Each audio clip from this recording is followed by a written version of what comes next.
इसे कहते हैं खुशफहमी। अभी चेयरमैन आईसीसी का इलेक्शन हुआ नहीं कि भारत ने पहले ही तस्वर कर लिया कि नया आईसीसी चेयरमैन उसका ही होगा, यानी बिल्ली को छिचड़ों के ख्वाब। मगर जरा रुकिए तो, मामला इससे भी आगे का है, और वो ये कि जिस ओहदे को इंडियंस अपना समझ बैठे हैं उस पर आपस में ही लड़ रहे हैं। पहले भारतीय क्रिकेट बोर्ड के दो बड़ों में ओहदे की खींचातानी शुरू हुई।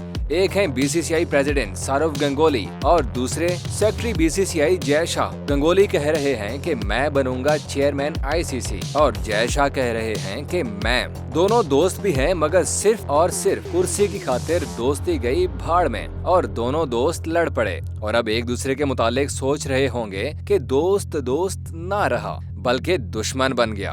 खैर, अभी ये मसला चल ही रहा था कि एक और साहिब ने भी एंट्री दे मारी। दरमियान में कूदने वाले ये जनाब हैं अनुराग ठाकुर। जी हाँ, वही अनुराग ठाकुर जो कभी बीसीसीआई के सदर और डायरेक्टर आईसीसी हुआ करते थे और आजकल मोदी सरकार में वजीर हैं। उनकी अपनी ही वक्री साइंस है। कहते हैं कि उन्हें आईसीसी का तजुर्बा है, इसलिए मुझे बनाओ चेयरमैन आईसीसी। इन तीनों से कोई पूछे कि भाई सिलेक्शन नहीं इलेक्शन होना है, किसने खबर दी तुम्हें कि नया चेयरमैन आईसीसी इंडिया का होगा? तुमसे तो ये फैसला हो नहीं रहा कि इस पोस्ट के लिए इंडिया का कैंडिडेट कौन होगा और चले हो आईसीसी की चेयरमैनशिप लेने।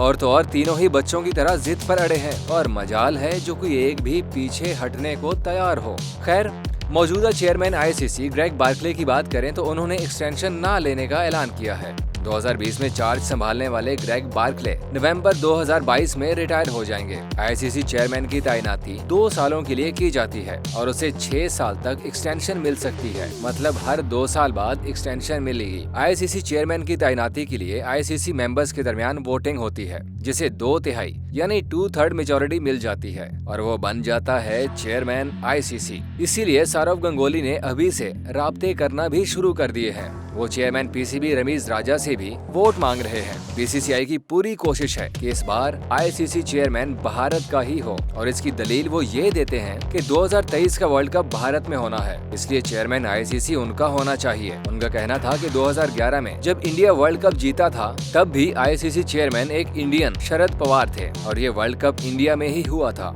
इसीलिए भारतीय समझ रहे हैं कि अगर कोई इंडियन चेयरमैन आईसीसी बनता है तो भारत के वर्ल्ड कप जीतने के चांसेस बढ़ जाएंगे। मगर अभी तो सस्पेंस बाकी है, गेम बाकी है, बल्कि अभी तो गेम शुरू भी नहीं हुई। किसी ओहदे की ख्वाहिश करने पर कोई पाबंदी नहीं, पर कम से कम ये तो तय कर लो चेयरमैन आईसीसी के लिए इंडिया का उम्मीदवार होगा कौन। कहीं ऐसा ना हो जाए कि ये तीनों आपस में ही लड़ते रह जाएं और चेयरमैन आईसीसी कोई और बन जाए।